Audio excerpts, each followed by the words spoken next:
मैदान में एक दूसरे के सामने हैं, वहीं प्रयागराज में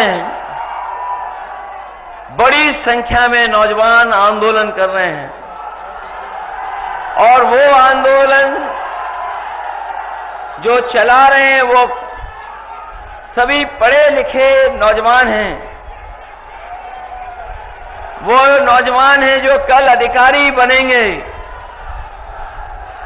आज उस सरकार ने उन लोगों को भी आंदोलन में झोंक दिया है।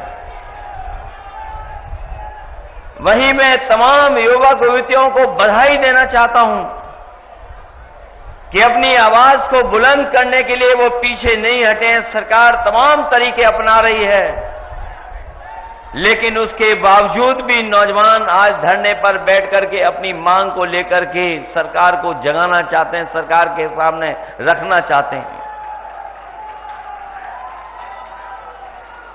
ये कोई मामूली घटना नहीं है जहां पर पढ़े लिखे नौजवान आंदोलन पर बैठ गए हों। वैसे तो मेरी इच्छा ये भी थी कि मैं सबसे पहले उनके आंदोलन में शामिल होता जाकर के, उनके बीच बैठता जाकर के, लेकिन मैं ये बात जानता हूं बहुत सारे लोग छात्रों का, नौजवानों का आंदोलन को ये भी कहते थे कि राजनीति से प्रेरित है, इसलिए उस आंदोलन में नहीं गया। लेकिन मैं इस मंच के माध्यम से उनको बधाई भी देना चाहता हूं और उनका समर्थन भी करना चाहता हूं कि उनकी मांग जायज है। और जिस समय उन्हें पता लगा कि कहीं ऐसा ना हो कि आंदोलन में मैं भी शामिल हो जाऊं जाकर के, उन्हें खबर सुनते ही छात्रों को हटाना शुरू कर दिया। कई छात्रों को हटाने में कामयाब भी हो गए। जो हमारी बेटियां बहनें बैठी थीं, उनको बिना महिला पुलिस के लोग उठाने लगे जाकर के, और जो नौजवान थे वो शादी वर्दी में पहुंच करके उठाने लगे। इस कायराना व्यवहार के लिए मैं सरकार की निंदा करता हूं। इस लोकतंत्र में इससे ज्यादा शर्मनाक घटना और कोई नहीं हो सकती जो प्रयागराज में, इलाहाबाद में इन्होंने छात्रों के साथ किया है और जो ये नौजवान धरने पर बैठे अपनी मांग को लेकर के। ये वही सरकार के लोग हैं जो लोग ये कहते हैं कि 1 नेशन 1 इलेक्शन। ये सरकार वो है जो कहती है 1 नेशन 1 इलेक्शन। लेकिन सोचिए उत्तर प्रदेश में एक चुनाव नहीं करा पा रहे हैं। चुनाव तो छोड़िए, जो हमारे छात्र नौजवान हैं उनकी परीक्षा भी नहीं करवा पा रहे हैं।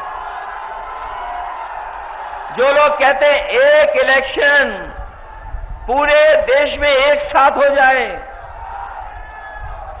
वो हमारे नौजवानों की परीक्षा भी नहीं करा पा रहे हैं। लेकिन हम जानते हैं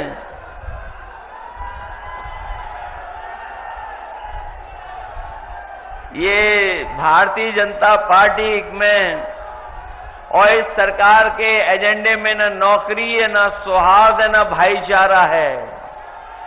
इनका कार्यकाल देख लीजिए, इनके एजेंडे में नौकरी नहीं है,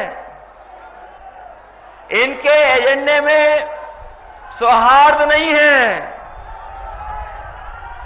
और अभी तक तो न जाने कितने हम लोगों ने घटनाएं देखी होंगी जहां पर इन्होंने युवाओं के भविष्य का धोखा करने का काम किया है। जिस समय लोकसभा का चुनाव था, आपको याद होगा,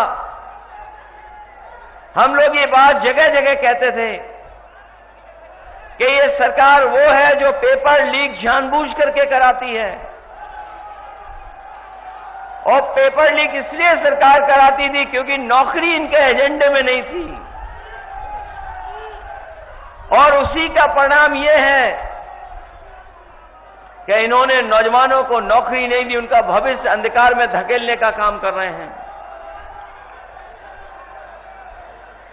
ये भारतीय जनता पार्टी का इतिहास बन गया है कि अगर पेपर लीक होगा तो उसमें भाजपा के लोग शामिल हैं। पेपर लीक में भाजपा के लोग शामिल हैं। परीक्षा प्रणाली में हेराफेरी करने वाले में भी भाजपा के लोग शामिल हैं। परीक्षा की तारीख भी टालने वालों में भाजपा ही के लोग शामिल हैं। और सबसे ज्यादा परीक्षा रद्द हो जाए उसमें भी भाजपा ही लोग शामिल हैं। आरक्षण मारने वाले भी भाजपा ही हैं और रिजल्ट लटकाने वाले भी भाजपा ही के लोग हैं। और अगर रिजल्ट बन भी जाए, आ भी जाए,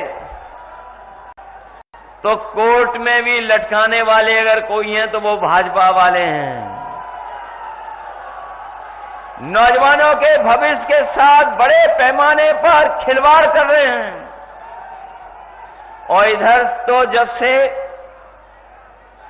समाजवादियों ने पीडीए का नारा दिया है,